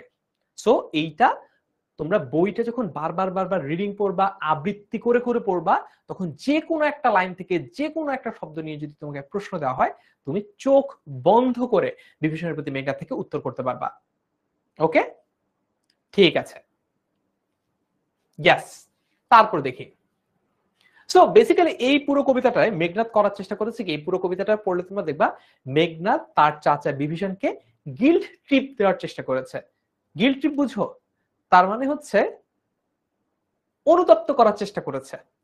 ওকে, দেখি কাজ করলো কিনা তার এই চেষ্টা। চন্ডালে, চন্ডাল বলতে ওই যে একই, চন্ডাল বলতে কিন্তু ওই ছোট লোক বোঝায়, মানে একদম নিম্ন বর্গের ছোট লোক এমন বোঝায়। তো এইখানে চন্ডাল বলতে মূলত লক্ষণকে বোঝানো হয়েছে। চন্ডালে বসাও আনি রাজার আলোয়, আলোয় মানে হচ্ছে বাড়িতে, তার মানে এই রাজপ্রাসাদে লক্ষণের মতো ছোট লোককে তুমি এনে বসাইছো, হায় হায়।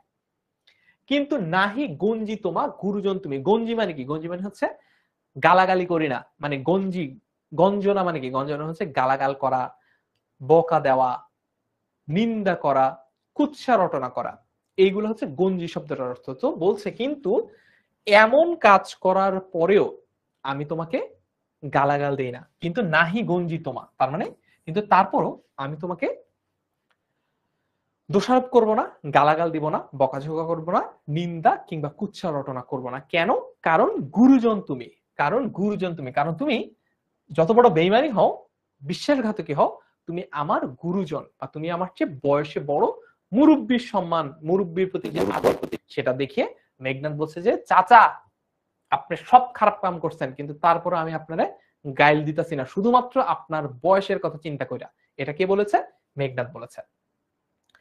গুরুজন তুমি পিতৃতুল্য, তার মানে পিতার সাথে তুলনাযোগ্য গুরুজন তুমি। ছাড়োদার, এই পর্যন্ত বুঝছি, এই পর্যন্ত ক্লিয়ার হলে একটু ক্লিয়ার বলো।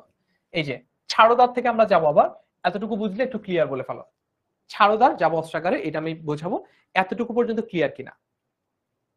আচ্ছা, একজন বলছে ভাইয়া এত কঠিন কেন কবিতাটা?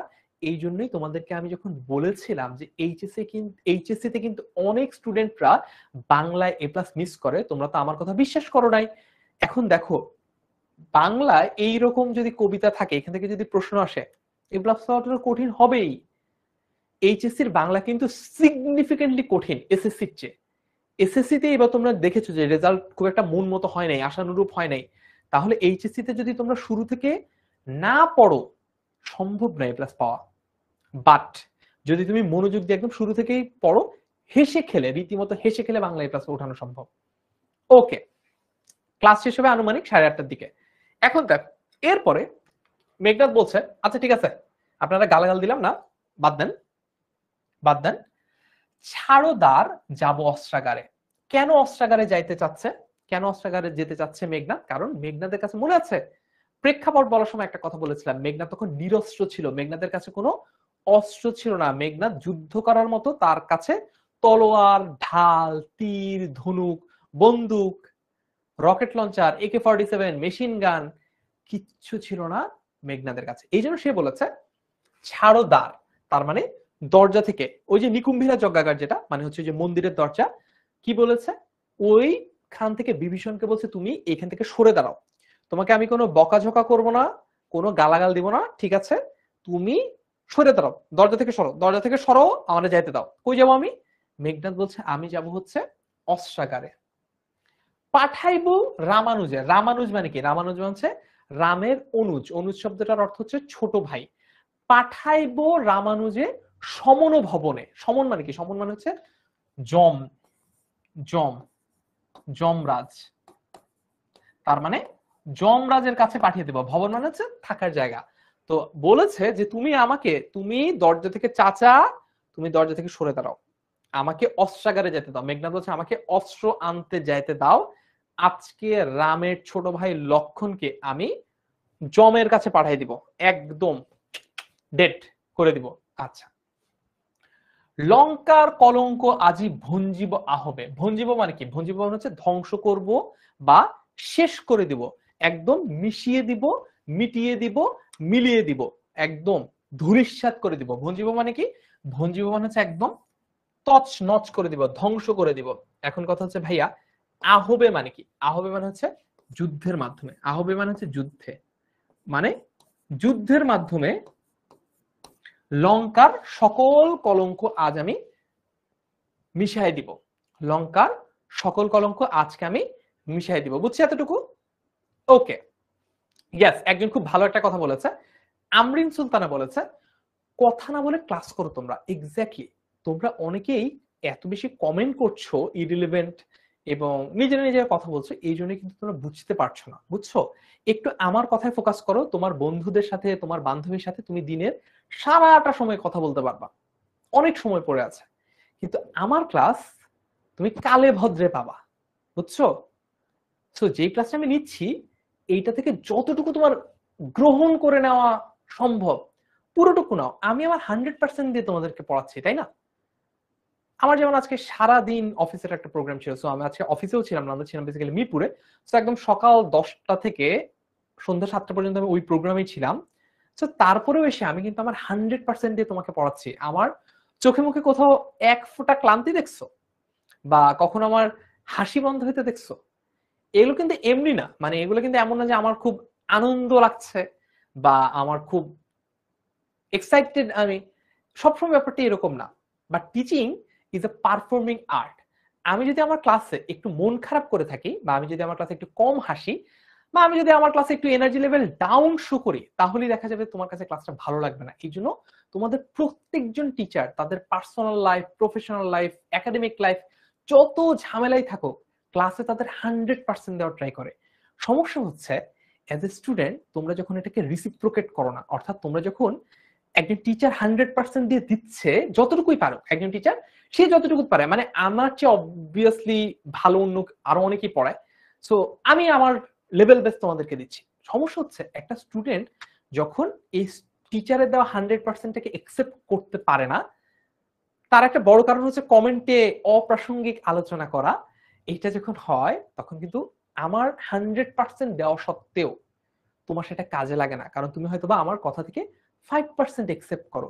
আমি 100% দিলাম এই কবিতাটার, তুমি এটার 5% একসেপ্ট করলা, কবিতাটা 95% তুমি পড়লা না, বুঝলা না, শিখলা না এবং মনেও রাখতে পারলা না। পরীক্ষায় প্রশ্ন যখন আসবে 5% থেকে আসবে, উত্তর হচ্ছে না, আসবে কিন্তু ওভারঅল। সো তুমি দেখা যাবে ওই 5% থেকে 1% পারবা আর বাকিটুকু পারবা না। তখন তুমি দোষ দিবা কার? দোষ দিবা ফারহান ভাইয়া, ফারহান ভাইয়া ক্লাসে কি পড়াইছে, হ্যান তেন বুগিচুগি বুঝি নাই। অথচ দোষ কিন্তু আমার হওয়ার কথা ছিল না, তাই না? একটু মনোযোগ দেই ভাইয়া, পুরা তোমাদেরকে বকা দিচ্ছি না, জাস্ট একটু রিয়েলিটিটা বোঝাচ্ছি। আমরা মাত্র কলেজে উঠলাম, তো আমাদের অনেক এক্সাইটমেন্ট, আমাদের অনেক আনন্দ উল্লাস, চিয়ার্স সবই ঠিক আছে, কিন্তু পড়ার সময় পড়া, খেলার সময় খেলা। পড়ার সময় আমরা দুষ্টুমি করবো না, ওকে? ঠিক আছে, ওকে। চলো, এতটুকু বুঝলে একটু ক্লিয়ার লিখে ফেলি। এতটুকু বুঝলে ভাইয়া পুরো আমরা একটু কমেন্টে লিখে ফেলি ক্লিয়ার। এতটুকু যদি বুঝি ক্লিয়ার লিখে ফেলি, তার মানে মেঘনাদ যেহেতু নিরস্ত্র ছিল নিকুম্ভিলা যজ্ঞাগারে, যখন সেখানে লক্ষণ এসে পড়েছে তখন সে যুদ্ধ করার জন্য অস্ত্র আনতে যাচ্ছে। অস্ত্র আনতে যেতে চেয়েছিল অস্ত্রাগারে, তার মানে যেখানে অস্ত্র রাখা হয়, কিন্তু তার পথে বাধা হয়ে দাঁড়ায় বিভীষণ। বিভীষণ মন্দিরের দরজা আগলে দাঁড়ায় এবং বিভীষণ মেঘনাদকে অস্ত্রাগারে যেতে দিচ্ছিল না। ওকে, তারপর যদি সামনে আগায়, উত্তরিলা বিভীষণ, তার মানে রিপ্লাই করলো। উত্তরিলা মানে কি? উত্তরিলা মানে হচ্ছে রিপ্লাই, ঠিক আছে? রিপ্লাই করলো।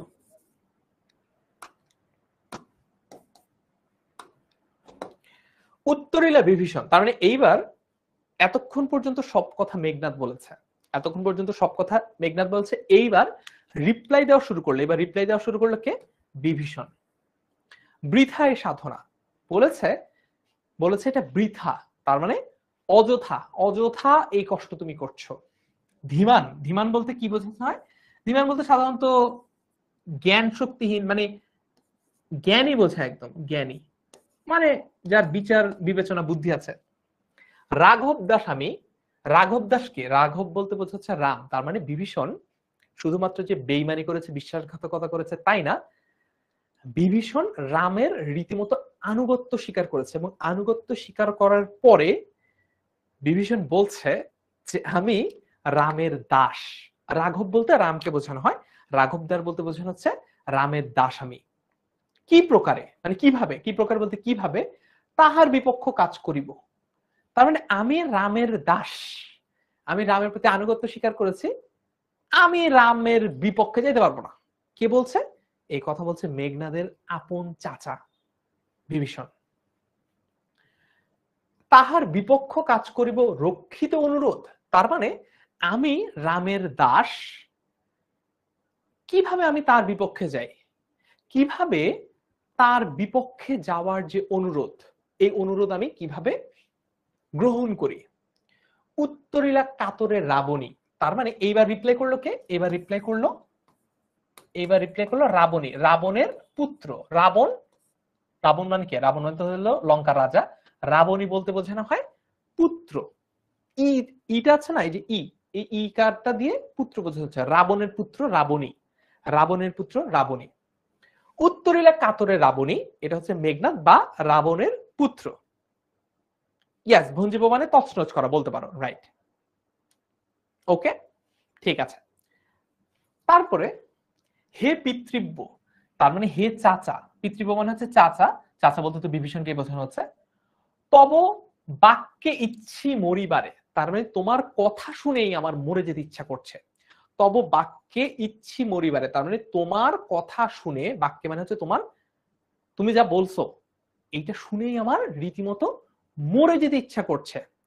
I wish if I could die after listening your words. এটা কে বলছে? মেঘনাদ বলছে কাকে? তার চাচা বিভীষণকে। রাঘবের দাস তুমি?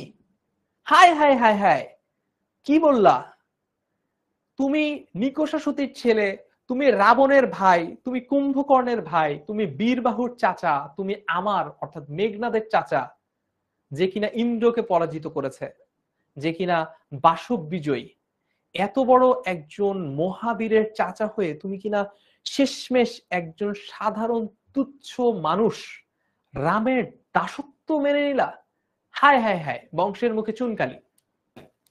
রাঘবের দাস তুমি?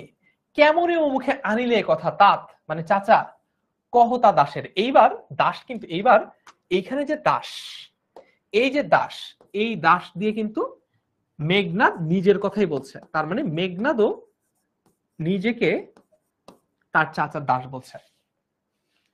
স্থাপিলা বিধুরে বিধি স্থানুর ললাটে, পরিকি ভূতলে শশীর যান গড়াগড়ি ধুলায়। এই পর্যন্ত আমি একটু তোমাদেরকে অর্থটা বুঝাই দিই, এইটা একসাথে বুঝাবো, এইটা একটু তোমাদেরকে একসাথে বুঝাই, তাহলে বুঝতে সুবিধা হবে। এর আগ পর্যন্ত ক্লিয়ার? এতটুকু ক্লিয়ার হলে একটু ক্লিয়ার বলো। আর লাস্টে দুইটা লাইন আর ওই দিকের এই পরের স্লাইডের একটা লাইন, এইটুকু আমি বুঝিয়ে দিচ্ছি। এতটুকু ক্লিয়ার হলে একটু ক্লিয়ার বলে ফেলো। আর কারো যদি কোনো প্রশ্ন আসে সেটাও বলো। ওকে, ইয়াস জুবেদা 27 বুঝতে পারছি। সো আজকের ক্লাসে তোমাদের কেমন লাগছে তোমরা কোথায় লিখে জানাবে, এটা ক্লাসের পরপরই কোথায় লিখে জানাবে এটা। HSC 27 স্টার স্টুডেন্টস 10MS এই যে ফেসবুক গ্রুপটা আছে, এই গ্রুপটাতে আজকে আমি তোমাদের 100-র বেশি ক্লাস রিভিউ পোস্ট দেখতে চাই, যে আজকের ক্লাসটা তোমাদের কেমন লেগেছে, বাংলা সম্পর্কে তোমাদের যে ভয় সেটা কি কাটলো কিনা, নাকি সেই ভয়টা আরো বেড়ে গেল, বাংলা ইজিলি A+ পেয়ে যাবো এই আইডিয়াটা সম্পর্কে তোমার একটা রিয়েলিটি চেক হলো কিনা, এবং বাংলা তুমি শেষমেশ 10 মিনিট স্কুলের কাছে কিংবা তোমাদের প্রিয় ফারহান ভাইয়া কাছে পড়বা কিনা, সেটা তোমরা আমাদের এই যে ক্লাস রিভিউ সেখানে লিখে জানাবা। ওকে, ঠিক আছে। তা তথ্য চাচা, হ্যাঁ, অলরাইট, ঠিক আছে। স্থাপিলা বিধুরে বিধি স্থানুর ললাটে, এই লাইনটার মানে কি বোঝাচ্ছে? স্থাপিলা মানে হচ্ছে স্থাপন করলেন।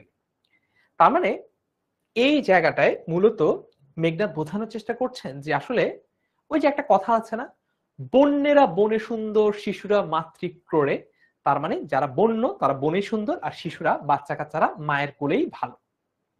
তো তিনি বলছেন একই কথা, একই রকম একটা কথা সেটা দিয়ে কে বলার চেষ্টা করছে সেটা বলে মেঘনাদ বলার চেষ্টা করছেন যে এই যে স্থাপিলা মানে স্থাপন করলেন বিধুরে বিধি স্থানুল ললাটে, তার মানে এই ললাট মানে কি? ললাট মানে হচ্ছে কপাল। আচ্ছা আমি একটু একটু করে লিখে দিই তাহলে তোমাদের অর্থগুলা বুঝতে সুবিধা হবে। ললাট মানে হচ্ছে কপাল, হাই কপাল, পড়া কপাল।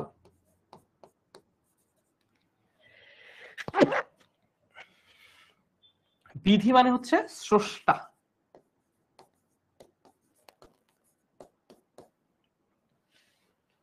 সাবিলা মানে স্থাপন করলো।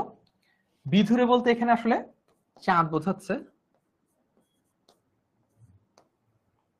ওকে, স্থানু বলতে জগৎ সংসার বোঝাচ্ছে, আকাশ বোঝাচ্ছে। এই জায়গাটায় কবি বলার চেষ্টা করছেন বা মেঘনাদ বলার চেষ্টা করছেন, ওই যে বন্যেরা বনে সুন্দর শিশুরা মাতৃ করে, তার মানে এরকম পুত পবিত্র একটা জায়গায় রাম লক্ষণকে আনাই উচিত হয়নি। তিনি বলছেন স্থাপিলা বিধুরে বিধি স্থানুল ললাটে, তার মানে সবকিছুর একটা উপযুক্ত জায়গা আছে, সবকিছুর একটা উপযুক্ত জায়গা আছে। যেমন স্রষ্টা চাঁদকে কোথায় স্থাপন করেছেন? স্রষ্টা চাঁদকে স্থাপন করেছেন জগতের ললাটে, তার মানে হচ্ছে জগৎ সংসারের কপাল, তার মানে আকাশকে বোঝানো হচ্ছে। স্থানুল ললাটে বলতে মূলত এখানে আকাশকে বোঝানো হচ্ছে। তার মানে এই যে চাঁদ, মনে করো এটা হলো আমাদের চাঁদ, ঠিক আছে? এই চাঁদটা কিন্তু মাটিতে নেমে আসে না। এই চাঁদের অবস্থান হচ্ছে কোথায়? এই চাঁদের অবস্থান হচ্ছে আকাশে। এই যে আকাশে চাঁদের অবস্থান, এই অবস্থানটা কে ঠিক করেছে? এই অবস্থানটা ঠিক করেছে স্রষ্টা।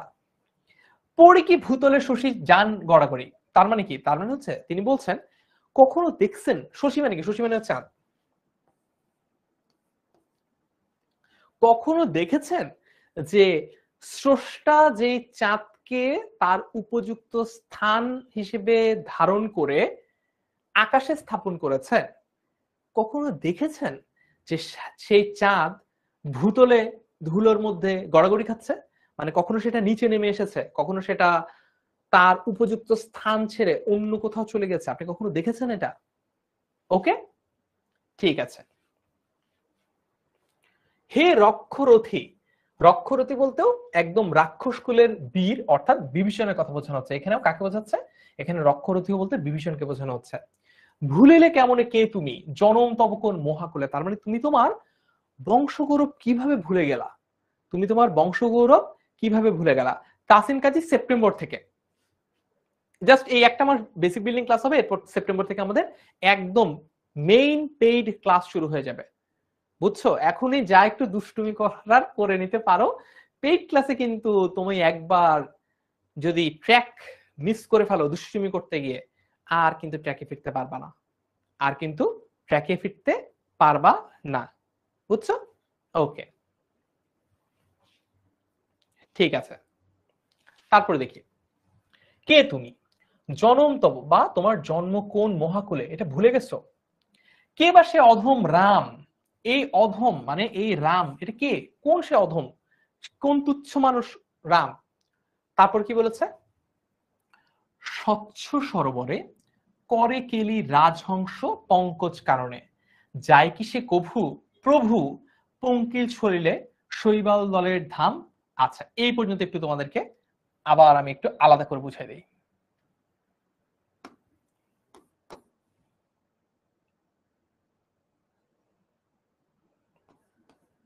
এই পর্যন্ত একটু দেখো, স্বচ্ছ সরোবরে করে কেলি রাজহংস পঙ্কজ কাননে, যায় কি সে কভু প্রভু পঙ্কিল ছলিলে শৈবাল দলের ধাম। তার মানে বলা হচ্ছে একদম সাদা ফকফকে ঝকঝকে যে রাজহাঁস, তার কথা বলা হচ্ছে। মানে এর আগে প্রথম এক্সাম্পল দেওয়া হয়েছে চাঁদের, ঠিক আছে, চাঁদের। এইবার হচ্ছে রাজ হাঁসের এক্সাম্পল দেওয়া হবে, রাজহাঁসের এক্সাম্পল এবার দেওয়া হচ্ছে। বলা হচ্ছে স্বচ্ছ সরোবরে, সরোবর মানে হচ্ছে হ্রদ, লেক, হ্রদ বা লেক। স্বচ্ছ সরোবরে করে কেলি, কেলি মানে হচ্ছে খেলা করে। জল কেলি মানে কি? মানে হচ্ছে জল দিয়ে বা পানি দিয়ে খেলা করে। কেলি রাজহংস পঙ্কজ কারণে, তার মানে পঙ্কজ কারণে বলতে কি বোঝানো হচ্ছে? পদ্ম ফুলের যে বাগান, মানে একদম স্বচ্ছ টলটলে যেখানে পানি, সেখানেই কিন্তু মানে একদম স্বচ্ছ যেখানে পানি, অর্থাৎ একদম পরিষ্কার যেখানে পানি, সেখানেই কিন্তু রাজহাঁস খেলা করে। কখনো কি দেখছো রাজহাঁস কাদাযুক্ত পানির মধ্যে নেমে জলকেলি করতেছে? এটা তো কখনো দেখো নাই। কি বলেছে? যায় কি সে কভু প্রভু পঙ্কিল কাদাযুক্ত সলিলে, সলিল মানে হচ্ছে পানিতে। তার মানে চাঁদ তো বাদ দিলাম, চাঁদের কথা তুমি বাদই দাও, রাজহাঁসের কথা যদি তুমি কখনো চিন্তা করো, রাজহাঁসকে কখনো দেখেছো যে রাজহাঁস স্বচ্ছ পরিষ্কার পানি বাদ দিয়ে কাদাযুক্ত পানিতে নেমেছে? কখনো দেখছো রাজহাঁস কেমন করতে? রাজহাঁসও কিন্তু এমন করে না। ওকে, এতটুকু বুঝছো? বা শৈবাল তলের ধাম, তার মানে হচ্ছে যেই পুকুরে শ্যাওলা জমে সেখানেও ইভেন রাজহাঁস নামে না। শৈবাল দলের ধাম তার মানে শৈবাল জমে যেখানে, শ্যাওলা জমে যেখানে, সেইখানেও পর্যন্ত রাজহাঁস নামে না। ক্লিয়ার এতটুকু? ভাইয়া বাংলার কি একই লেখকের বই সারা বাংলাদেশে কলেজে পড়ানো হয় কিনা মুন্নি জানতে চেয়েছে। উত্তর হচ্ছে হ্যাঁ, এনসিটিভির বোর্ড বই দেওয়া হয়, সেটা সারা বাংলাদেশে পড়ানো হয় মুন্নি। ওকে, এতটুকু ক্লিয়ার হয়ে গেল? ক্লিয়ার লিখে ফেলো। এতটুকু যদি ক্লিয়ার হয় লিখে ফেলো ক্লিয়ার। আর বাকি কথা তো আমরা দেখব আমাদের এইচএসসি 27 স্টার স্টুডেন্টস 10ms এই গ্রুপটাতে। এতটুকু বুঝছি? জান্নাতুল আক্তার মিম বলছে জি অনেক ভালো বুঝেছি আলহামদুলিল্লাহ, ভেরি গুড।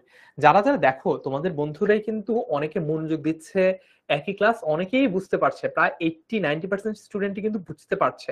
সো তুমি যদি দুষ্টুমি করো, অমনোযোগী থাকো, অপ্রাসঙ্গিক কমেন্ট করতে গিয়ে আমার পড়া মিস করো, পরে যদি তুমি পরীক্ষায় A+ মিস করো, কার ক্ষতি হবে দিন শেষে? আমি তো আমার মতো পড়ে যাব। আমি তোমার ব্যাচকে, তোমার ব্যাচের আগেও আমি অনেকগুলো ব্যাচকে পড়িয়েছি, তোমার ব্যাচের পরেও ইনশাল্লাহ আল্লাহ চাইলে আরো অনেকগুলো ব্যাচ হয়তো বা পড়াবো, তোমারই ক্ষতি হবে দিন শেষে। তোমাকেই তোমার সারা জীবন পরবর্তীতে তুমি বিশ্ববিদ্যালয়ে ভর্তি বলো, চাকরির পরীক্ষা বলো, সব জায়গায় তোমাকে এইচএসসি সার্টিফিকেটটা জমা দিতে হবে এবং সেখানে একটা A+ মিস থাকবে। এবং সবখানে দেখবা তোমাকে এটা নিয়ে প্রশ্ন করছে যে আপনি এসএসসি তে তো ভালোই করেছেন, এইচএসসি তে রেজাল্ট খারাপ করলেন কেন? তখন তুমি বলতে পারবা কারণ ফারহান ভাইয়ের ক্লাসে দুষ্টুমি করছিলাম? হবে? এটা বললে হবে? ওকে। একজন একটা সুন্দর প্রশ্ন করেছে, ভাই এইচএসসি আর আলিম কি এক কিনা? হ্যাঁ, এইচএসসি আর আলিম হচ্ছে ইকুইভ্যালেন্ট।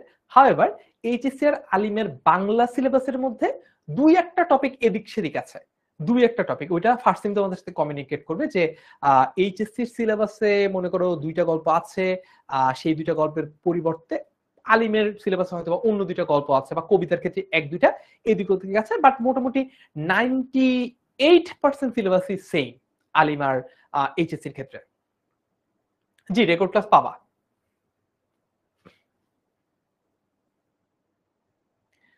একজন বলছে স্যার গ্রুপটা কোথায় পাবো? ফেসবুকে সার্চ দিলেই পাবা। গ্রুপটার নাম হচ্ছে এইচএসসি 27 স্টার স্টুডেন্টস। স্টার মানে কি জানো? তারা, তারা, তোমরা আকাশের তারা না, ওই রকম। এইচএসসি 27 স্টার স্টুডেন্টস 10ms এই গ্রুপ। ওকে, তারপরে যদি দেখি মৃগেন্দ্র কিশোরী, এইখানে কার কথা বোঝানো হচ্ছে? মৃগেন্দ্র কিশোরী বলতে এইখানে মূলত সূর্যের কথা বোঝানো হচ্ছে, সূর্যের কথা বোঝানো হচ্ছে। মৃগেন্দ্র কিশোরী বলতে মূলত সূর্যের কথা বোঝানো হচ্ছে। ওকে, আচ্ছা, এরপরে দেখি কি বলেছে। কবে হে বীর কেশরী সম্ভাষে শৃগালে, সম্ভাষে মিত্র ভাবে। আচ্ছা, এখানে একটু তোমাদের বুঝাই দিই, মৃগেন্দ্র কেশরী কবে হে বীর কেশরী, তার মানে এখানে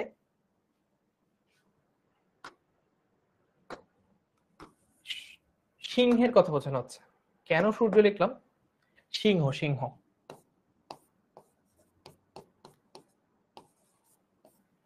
সিংহের কথা বোঝানো হচ্ছে। মৃগেন্দ্র কেশরী তার মানে হচ্ছে কেশর আছে, যে এখান দিয়ে কেশর আছে কিসের? সিংহর। এই যে সিংহ, বীর সাহসী যে সিংহ, সিংহ, এই সিংহকে কখনো দেখেছো শিয়ালের সাথে বন্ধুত্ব করতে? শিয়াল পণ্ডিতের সাথে কখনো বন্ধুত্ব করতে দেখেছো? বলেছে হে বীর কেশরী সম্ভাষে, সম্ভাষে মানে হচ্ছে ডাকে, শৃগালে, শৃগালে মানে হচ্ছে শিয়ালকে, শৃগাল মানে হচ্ছে শিয়ালকে মিত্র ভাবে। তার মানে এই বীর শক্তিশালী সিংহকে কখনো তুমি দেখেছো যে শিয়ালকে বন্ধু ভাবাপন্ন ভাবে ডাকে বা শিয়ালের সাথে বন্ধুত্ব করে? একদম সিম্পল টার্মসে বুঝো, শিয়ালের সাথে কখনো দেখছো সিংহকে বন্ধুত্ব করতে? তার মানে লেভেল, লেভেলে নাই। একটা গান আছে না, লেভেলের নাই, লেভেলের নাই, লেভেলে নাই, এইটা হচ্ছে এরকম। চাঁদ, চাঁদের একটা লেভেল আছে, চাঁদের লেভেল হচ্ছে আকাশ, চাঁদ কখনো মাটিতে নেমে আসে না। রাজহাঁস, রাজহাঁসের একটা লেভেল আছে, রাজহাঁস সবসময় স্বচ্ছ পানিতে খেলা করে, রাজহাঁস কখনো কাদাযুক্ত পানিতে নামে না, রাজহাঁসের লেভেলে নেই। এবং লাস্টলি এইটা পড়লাম যে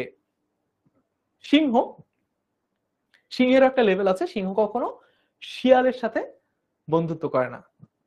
ওকে, ঠিক আছে। অজ্ঞ দাস বিজ্ঞতম তুমি, তার মানে মেঘনাদ নিজেকে বলছে আমার আসলে জ্ঞান ট্যান নাই, আমি মূর্খ মানুষ। বিনয় বিনয় বিনয় দেখিয়ে বলছে, আসলে মেঘনাদের বুদ্ধি ছিল, কিন্তু মেঘনাদ তারপরও বিনয় দেখাতে গিয়ে তার চাচা বিভীষণকে বলছে যে আমি তো অজ্ঞ মূর্খ মানুষ, কিন্তু বিজ্ঞতম তুমি, তোমার তো অনেক বুদ্ধি। বিভীষণকে বলছে বিভীষণ তোমার তো অনেক বুদ্ধি। অবিদিত, অবিদিত মানে হচ্ছে অজানা, অবিদিত মানে হচ্ছে অজানা, অজানা নহে কিছু তোমার চরণে, তার মানে তোমার পায়ের কাছে, তোমার পায়ের কাছে কোনো কিছুই তো অজানা না, তাহলে তুমি তো সবই জানো। আমি যে চাঁদের উদাহরণ দিলাম, আমি যে রাজহাঁসের উদাহরণ দিলাম, আমি যে সিংহের উদাহরণ দিলাম, তোমার কাছে তো কোনোটাই অজানা না, তুমি তো সবই জানো। ক্ষুদ্রমতি নর সুর লক্ষণ নহিলে অস্ত্রহীন যোধে কিসে সম্বোধে সংগ্রামে। আচ্ছা, তুমি সবই জানো, সবই বুঝো, কিন্তু ক্ষুদ্রমতি তার মানে হচ্ছে ন্যারো মাইন্ডেড। ক্ষুদ্রমতি মানে কি? ছোট মন যার, নিচু মন যার, ছোট লোক, ন্যারো মাইন্ডেড। এইরকম নর সুর লক্ষণ নহিলে অস্ত্রহীন, তার মানে ওই যে মেঘনাদ কি, মেঘনাদ কিন্তু ওই নিকুম্ভিলা যজ্ঞাগার বা নিকুম্ভিলা যে মন্দির, সেখানে সে কি ছিল, সেখানে সে অস্ত্রহীন অবস্থায় ছিল, সেখানে তার কাছে কোনো অস্ত্র ছিল না। অস্ত্রহীন যোধে কিসে সম্বোধে সংগ্রামে, তার মানে অস্ত্রহীন, তখনকার সময় একটা যুদ্ধের রুল ছিল, সেটা হচ্ছে নিরস্ত্র কারোর সাথে যুদ্ধ করা হতো না তখন। তার মানে যুদ্ধ তখনই হতো যখন দুই পক্ষের হাতে অস্ত্র থাকতো। বুঝতে পেরেছো? এটা তখনকার যুদ্ধের গ্রাউন্ড রুল, তার মানে যুদ্ধের রীতি, যুদ্ধের মনে করো আদব কায়দা। যুদ্ধের আদব কায়দা কি ছিল? যুদ্ধের রীতি বা যুদ্ধের আদব কায়দা ছিল যে নিরস্ত্র কারোর সাথে তখন যুদ্ধ করা হতো না। কিন্তু লক্ষণ দেখলো, লক্ষণ দেখেছিল মেঘনাদ যদি একবার অস্ত্র ধারণ করে তাহলে মেঘনাদকে সে আর যুদ্ধে পরাজিত করতে পারবে না। এই জন্য যুদ্ধের এই নিয়মের তোয়াক্কা না করে লক্ষণ ভাবলো everything is fair in love and war. কি ভেবেছিল লক্ষণ? লক্ষণ ভেবেছিল everything is fair in love and war.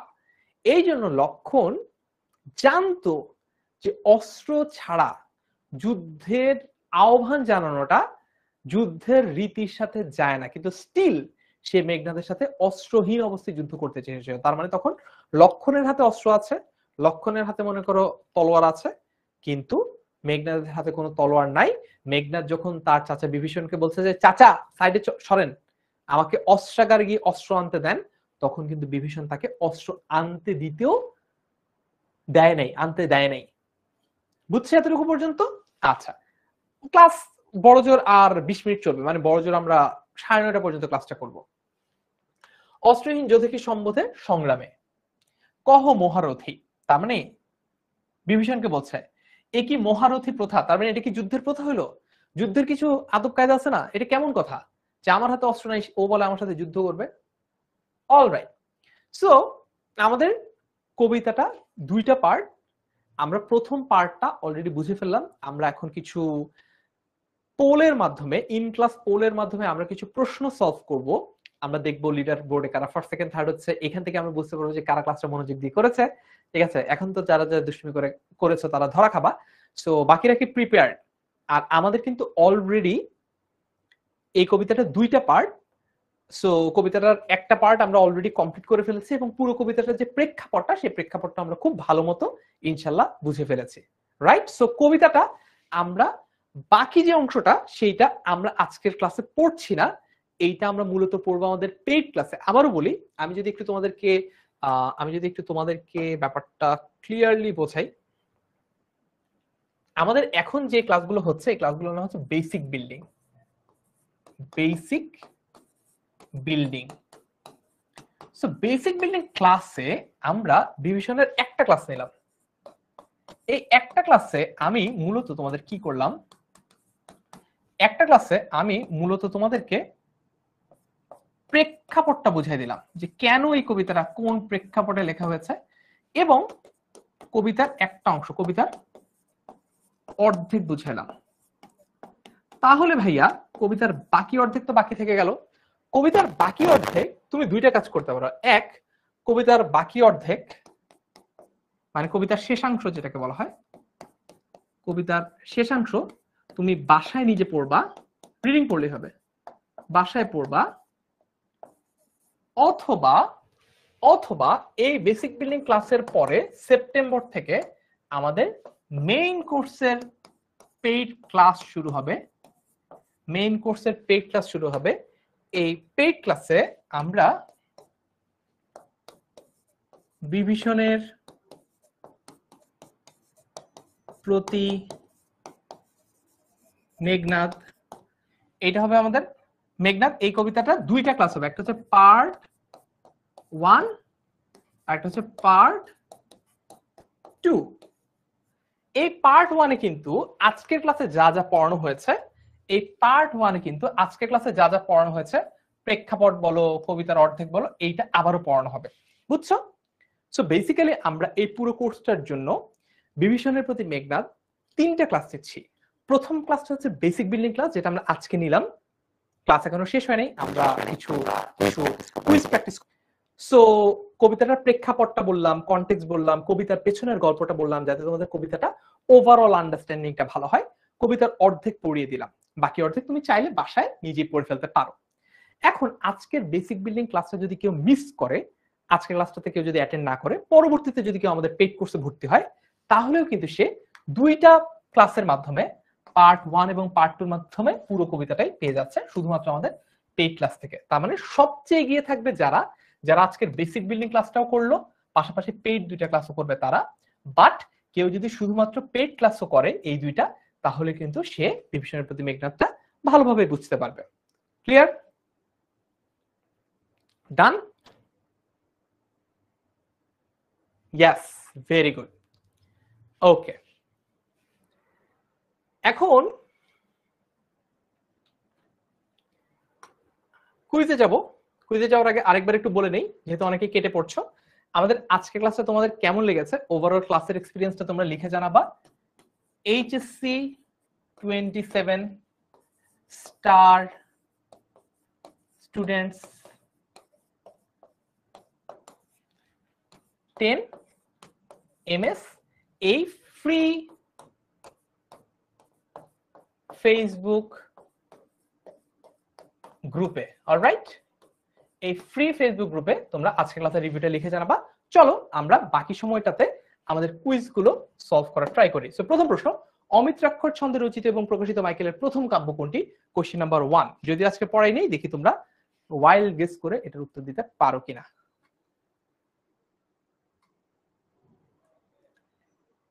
Yes, বলো।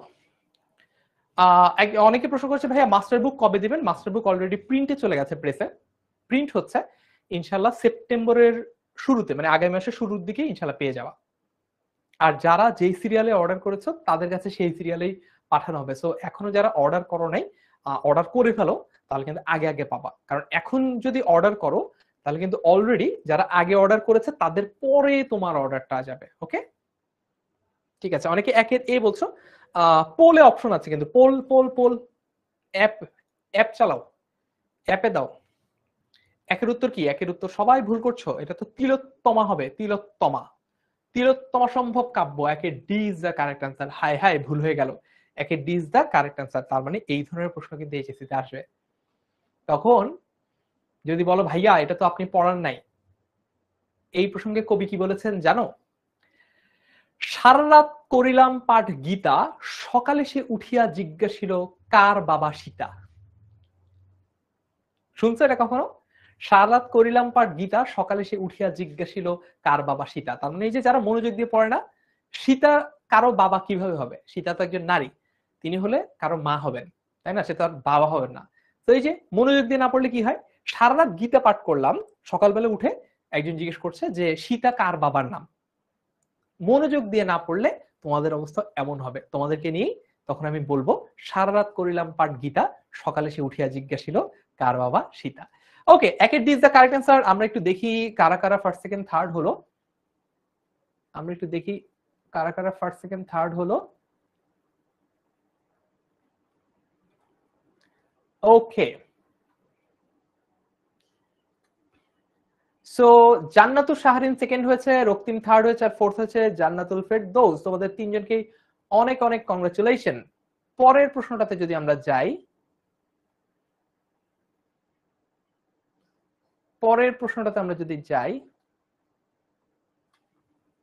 দেখি।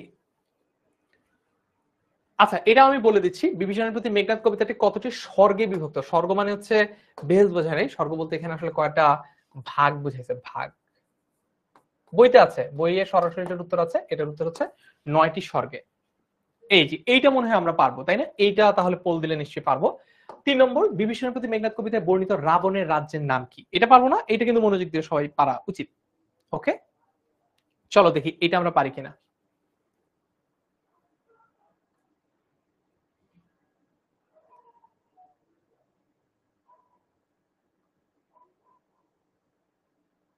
ইয়েস, প্রশ্ন নম্বর 3, বিভীষণের প্রতি মেঘনাদ কবিতায় বর্ণিত রাবণের রাজ্যের নাম কি? রাবণের রাজ্যের নাম কি? কামাখ্যা, এটা হবে না, এটার উল্লেখ কোথাও পাই নাই। স্বর্ণালঙ্কা, আচ্ছা এটা পেন্ডিং রাখি, কারণ লঙ্কা মিলেছে কিন্তু স্বর্ণা তো পাই নাই। নল রাজ্য, এটা আবার কি? আর মথুরা, এটা তো নামই শুনে নিয়েছি মানে, তাহলে এইটাই বাকি আছে, এইটাই তাহলে উত্তর হিসেবে দেই। কারেক্ট অ্যান্সার কি? B is the correct answer. Very good, যারা যেটা সঠিক উত্তর দিয়েছো congratulation, B is the correct answer.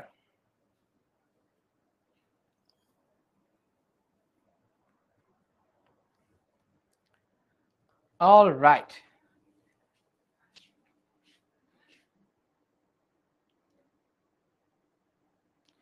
First হয়েছে আরজু দাশগুপ্ত, সেকেন্ড হয়েছে লামিয়া আক্তার, এবং থার্ড হয়েছে লুবাতু জাকা। তোমাদের তিনজনকে অনেক অনেক কংগ্রাচুলেশন।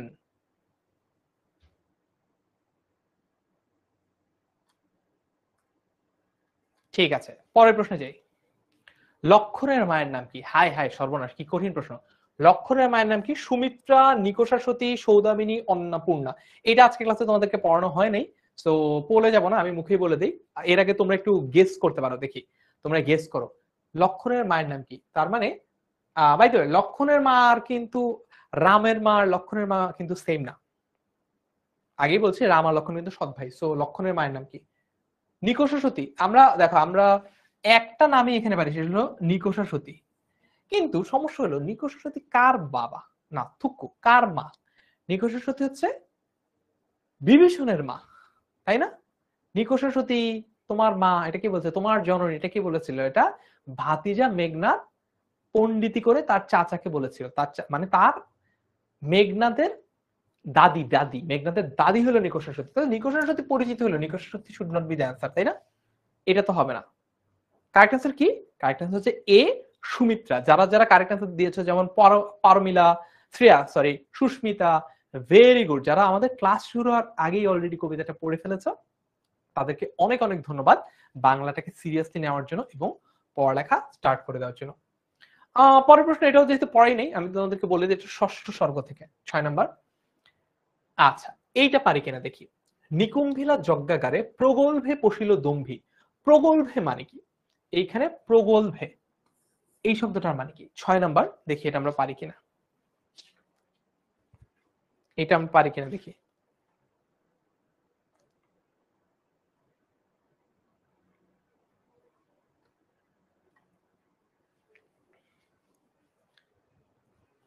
রাহনুমা ইসলাম বলছে ভাইয়া খারাপ লাগতেছে কেন? মাথা ব্যথা করতেছে? আচ্ছা, শ্রেয়া বলেছে ভাইয়া ফাইনালি আমার নাম বললো। ওকে, এটার উত্তর বলো, বলে দাও এটার উত্তর। নিঃসংকোচে, নির্বিচারে, নির্ভয়, নাকি নীরবে? এইটা হইতে পারে, আমার মনে হয়, আমার গেস হচ্ছে এটা নিঃসংকোচে। প্রগলভে পশিল, পশিল মানে হচ্ছে প্রবেশ করলো, দম্ভী মানে হচ্ছে দম্ভ করে বা অহংকার করে। দেখি তোমরা সঠিক উত্তর কি বলো। নাকি নির্ভয় হবে বলো তো, নাকি নির্ভয় হবে? কোনটা হবে? কারেক্ট হচ্ছে নির্ভয়, ভেরি গুড। যারা যারা সঠিক উত্তর দিয়েছে, যেমন নিয়াত সঠিক উত্তর দিয়েছে, আনিকার উত্তরটা ভুল হয়েছে, ধৃতি রানী সেতু সঠিক উত্তর দিয়েছে, ভেরি গুড। দেখি আমি একটু লিডার বোর্ডটা দেখাই তোমাদেরকে।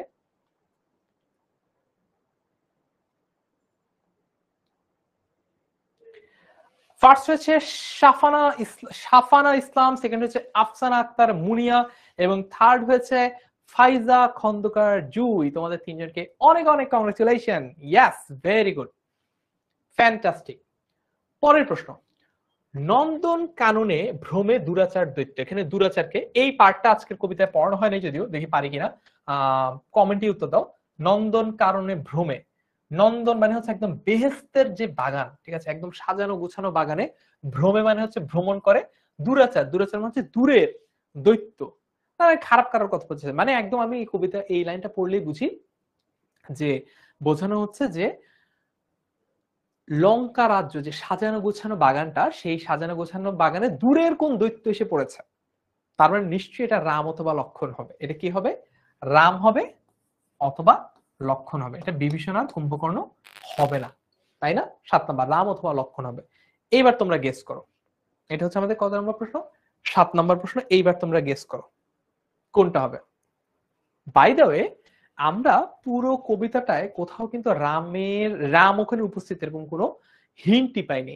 ওখানে মূলত লক্ষণ উপস্থিত হয়েছিল।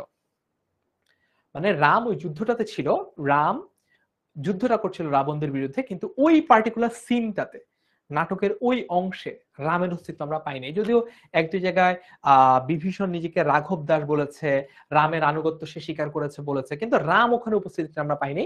তো ওই জায়গাটা কে গিয়ে উপস্থিত হয়েছিল? ওই জায়গাটা উপস্থিত হয়েছিল লক্ষণ। লক্ষণ ওয়াজ দা গাই। ওকে, ক্লিয়ার? 7-এর বি যারা বলেছো সবাই সঠিক উত্তর দিয়েছ, ভেরি গুড। 8 নম্বর প্রশ্ন, নিকুম্ভিলা যজ্ঞাকার কি? এইটা পারা উচিত, এইটা পারা উচিত। 8 নম্বর 8, এটা আমি পোল দিয়ে দিই।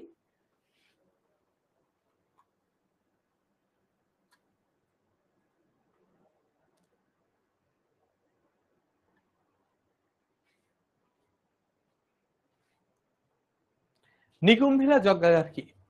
এ নন্দনকানন, বি শৈবাল দলের ধাম, সি কারখানা, ডি মন্দির। ডি মন্দির।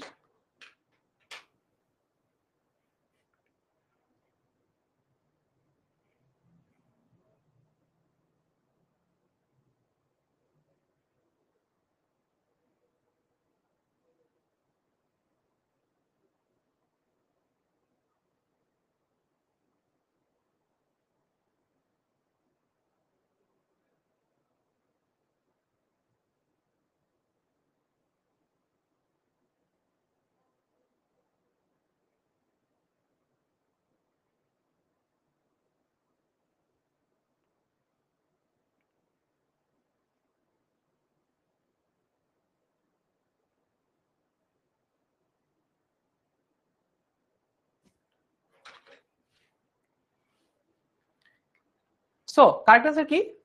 8-এর উত্তর হচ্ছে 8-এর ডি মন্দির, রাইট। ঠিক আছে, মোটামুটি 78% উত্তর সঠিক দিয়েছো। ফার্স্ট সেকেন্ড থার্ড কারা হলো দেখি।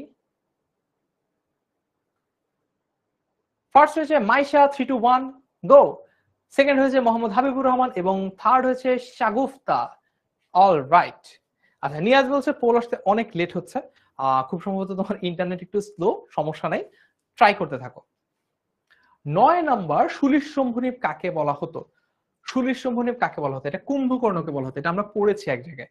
সুলিশ শম্ভুনিপ, ওই যে যখন বংশগৌরব সম্পর্কে বলা হচ্ছিল তখন বলা হয়েছিল এক জায়গায় এইটা।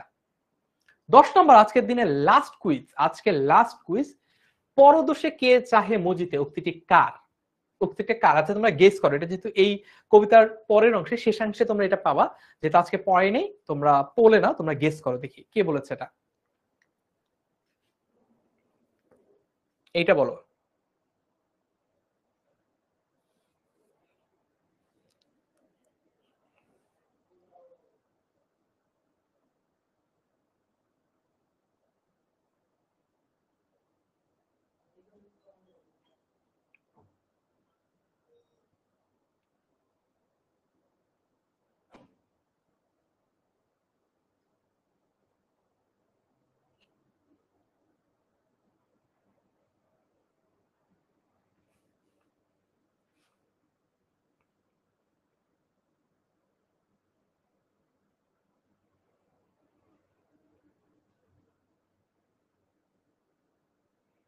কারেক্ট অ্যান্সার কি? কারেক্ট অ্যান্সার হচ্ছে বিভীষণ।